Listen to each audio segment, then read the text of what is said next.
누가가 데오빌로에게 쓴 편지 제 1장. 사랑하고 존경하는 데오빌로 총독에게 우리가 보고 겪은 일들에 대하여 편지를 썼는데 그 글을 수정하는 자들도 몇몇이 있었어. 그들이 보고 겪은 일들을 쓴 편지의 글들은 처음부터 직접 눈으로 보고 귀로 들었던 자들, 즉 메시아 엠마누야의 가르침을 경험한 자들이 우리들에게 전한 그 사실 그대로이요. 나 역시 이 모든 일들을 처음부터 자세히 꼼꼼하게 거짓 없이 조사하였기에 그 일들을 순서대로 정리하여 총독에게 써서 보내는 것이 좋겠다고 생각하였소. 그러니 이 편지를 직접 보고 이미 알고 있고 들었던 모든 일의 이 글들이 거짓이 아니라 모두 사실이라는 것을 알기를 바라오. 마리아는 자기 집을 떠나 발걸음을 옮겨 유대 지역에 있는 어떤 동네를 찾아갔소. 그곳에는 즈가랴가 살고 있었소. 마리아는 즈가랴의 집에 들어가 아리사벳을 대면하였소. 마리아를 본 아리사벳은 매우 기뻐하였소. 큰 소리로 외쳤소. 세상에 있는 모든 여자들 중에 야훼의 사랑을 가장 독차지하고 기쁨이 되며 태중의 아들 또한 야훼의 사랑을 독차지하고 야훼의 기쁨이 될 것이다. 야훼가 마리아와 함께 나를 대면하니 이렇게 기쁘고 즐거울 수가 없구나. 마리아가 나의 두 눈에 보였을 때 나의 뱃속에 있는 아이도 심히 기뻐하며 뛰놀았다. 야훼가 직접 약속한 그 말은 반드시 나에게 이루어질 것으로 받아들이니 진실로 나는 이 세상에 있는 모든 여자들 가운데 야훼의 사랑을 독차지하고 기쁨이 되는 자이다. 이 아리사벳의 말을 들은 마리아도 이렇게 큰 소리로 외쳤다. 내가 야훼를 찬양하고 영광을 올리며 나의 사랑하는 야훼를 생각하는 기쁨과 즐거움으로 인해 나의 중심은 설렌다. 야훼는 천하고 보잘것없는 나에게 직접 찾아와 돌보았으니 이제부터 모든 이스라엘의 백성들이 나를 기쁘게 여기고 천하게 보지 않을 것이다. 야훼는 전지전능하고 홀로 높기에 나에게 반드시 그의 약속이 이루어지게 할 것이다. 야훼는 선하고 거룩한 이, 야훼를 두려워하고 경외하고 사랑하는 자들에게는 대대로 긍휼과 은총과 사랑을 베푼다. 야훼는 전지전능하며 그의 생각과 중심이 어리석고 교만한 자들을 짓눌렀다. 능력과 권세와 지혜와 지식이 있는 자들을 그 자리에서 내치고 보잘것없고 연약하고 불쌍한 자들을 돌보며 높였고 배고프고 목마른 자들을 좋은 것들로 배부르게 하고 갈증을 채워주고 부유하고 교만한 자들을 빈손으로 쫓아보냈다. 야훼는 그가 직접 약속한 그 약속을 반드시 기억하여 그의 사랑하는 아들들과 딸들을 도왔다. 우리 선조들에게 약속한 그대로 그 긍휼과 은총과 사랑을 아브라함과 그 후예들에게 영원히 베풀었다.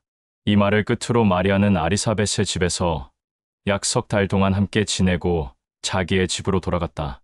시간이 흘러 아리사벳은 아들을 낳게 되었소. 그러고는 그 아이의 이름을 요한이라고 지었소. 친척들과 주변 사람들은 야훼가 아리사벳에게 엄청난 긍휼과 사랑을 보였다는 소식을 접하자 아리사벳과 함께 진심으로 기뻐하고 즐거워하였소. 우리를 회복시키는 메시아를 보냈다.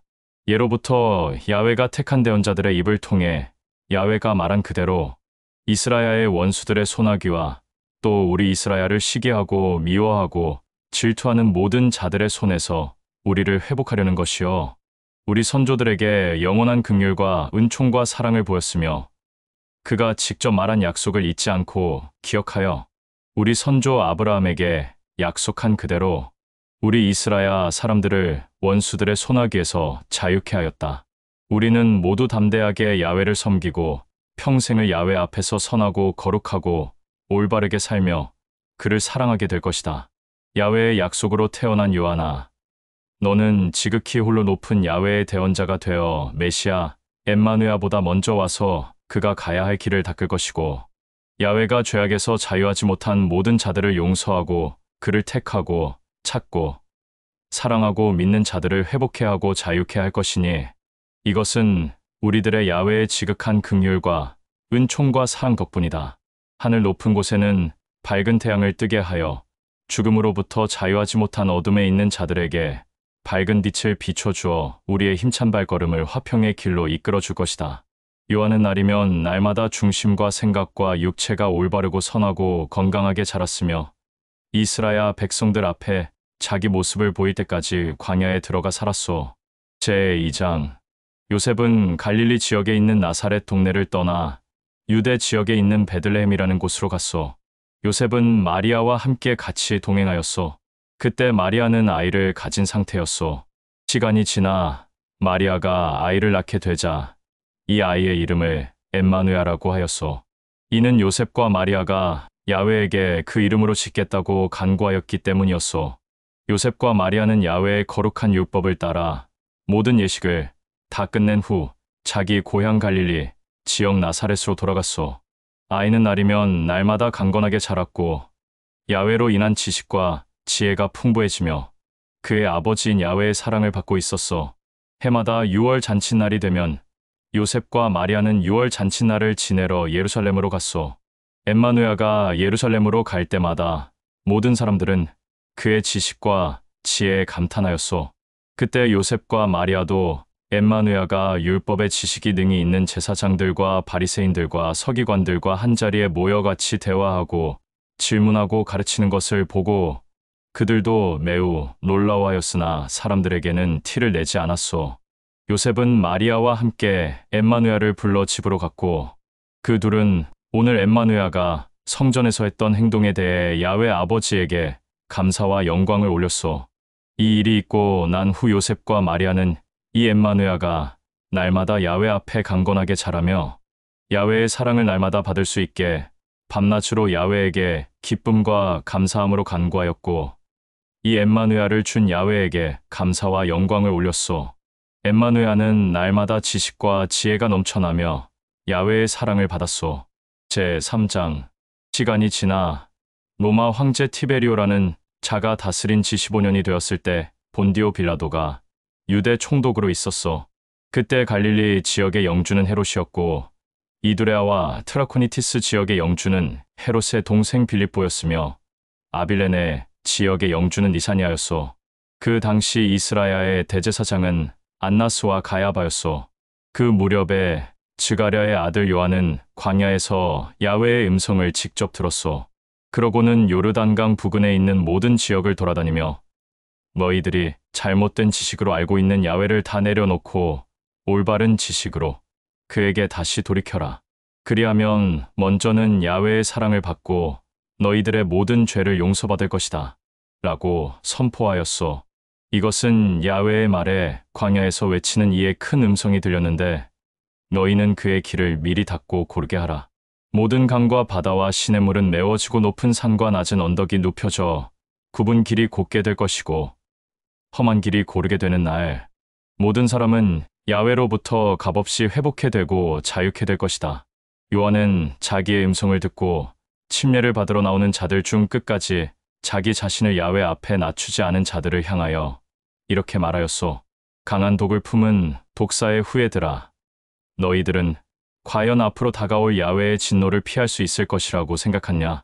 너희들이 정말로 야훼에게 진실되게 돌이켰다는 증거를 보여라. 아브라함이 우리의 선조이다. 라는 이 말 또한 부끄럽고 수치스럽게 여겨라. 야훼는 이 요르단강 주변에 있는 돌들로도 아브라함의 후예로 만들 수 있다. 날카로운 도끼가 이미 나무를 찍었으니 좋은 열매를 맺지 않는 나무는 다 찍혀 맹렬히 타오르는 불 속에 던져질 것이다. 야훼에게 진정으로 돌이켜 자기를 낮춘 자들은 요한에게 두렵고 떨리는 마음으로 한 사람 한 사람씩 이렇게 말하였소. 그러면 우리들은 무엇을 해야 하오? 그들의 말을 들은 요한은 이렇게 말하였소. 겉옷이 두 벌 있는 자는 한 벌도 없는 자들에게 기쁜 마음으로 나누어 주고 풍부한 양식이 있는 자는 똑같이 기쁜 마음으로 가난하고 배고픈 자들에게 나누어 주고 부유한 자 또한 이와 같이 자기의 재물을 가난하고 헐벗고 길에서 방랑하는 자들에게 기쁜 마음으로 나누어 주어라. 그러자 그들 중 세리들도 있었는데 세리들도 요한에게 다가가 말하였소. 랍비여, 우리는 어떤 행동을 해야 하오? 세리들의 말을 들은 요한은 이렇게 말하였소. 정한 금액 외에 따로 더 받거나 자기의 유익을 위해 협박으로 빼앗지 마라. 그 주변에는 로마 병사들도 있었는데 그들 또한 요한에게 이렇게 말하였소.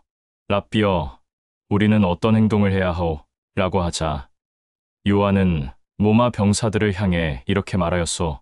무력을 써서 아무 이유 없이 폭력을 행하거나 협박하거나 재물을 빼앗거나 힘없는 여자들의 순결을 강제로 빼앗지 마라. 이스라엘인들과 이방인들과 또 요르단강 주변에 있는 모든 사람들은 메시아를 기다리고 있었던 터라. 요한을 보고 모두들 속으로 혹시 우리들이 생각하는 메시아가 아닐까 라고 들뜬 마음으로 생각하였소. 그러나 요한은 자기에게 침례를 받으러 온 모든 자들에게 이렇게 말하였소. 나는 너희들에게 물로 침례를 베풀지만 이제 조금 있으면 거룩한 침례를 베풀 자가 온다. 그는 나보다 더 거룩하고 선하고 위대한 자이기에 나는 그의 발을 만질 자격조차 없다. 그 밖에도 요한은 자기에게 침례를 받으러 온 모든 자들에게 야훼의 왕국을 선포하며 야훼로부터 값없이 주어지는 회복해 되는 것과 자유케 되는 것을 전하고 가르쳤다. 갈릴리 지역의 영주 헤롯은 자기의 동생인 빌립보의 아내 헤로디아를 자기의 부인으로 맞아들인 일과 온갖 더러운 악행을 저질러 자신을 책망하는 요한을 그의 부하들을 시켜 옥에 가두게 하였소. 요한이 옥에 갇히게 되자 그는 더욱더 마음 편하게 더럽고 악한 죄악을 저질렀소. 제4장 엠마누야는 야훼로 인한 지식과 지혜와 능력을 받고 광야에서 갈릴리로 갔소. 그러자 엠마누야의 소문은 갈릴리뿐만 아니라 모든 지역에 퍼졌소. 엠마누야는 여러 지역의 회당을 돌아다니며 그곳에서 야훼의 왕국과 야훼가 직접 약속한 새 계명을 전하고 가르치며 모든 사람들에게 칭송을 받았소. 엠마누야가 자란 나사렛에 갔을 때는 안식일이었소. 늘 하던 대로 회당에 들어가 야훼의 왕국을 선포하고 또 그의 약속인 새 계명을 전하고 가르친 다음 대언자 이사야의 말이 기록된 두루마리를 들고 이렇게 읽었소. 야훼는 나에게 거룩한 기름을 부어 가난하고 헐벗고 불쌍한 자들에게 야훼의 왕국을 선포하게 하였다.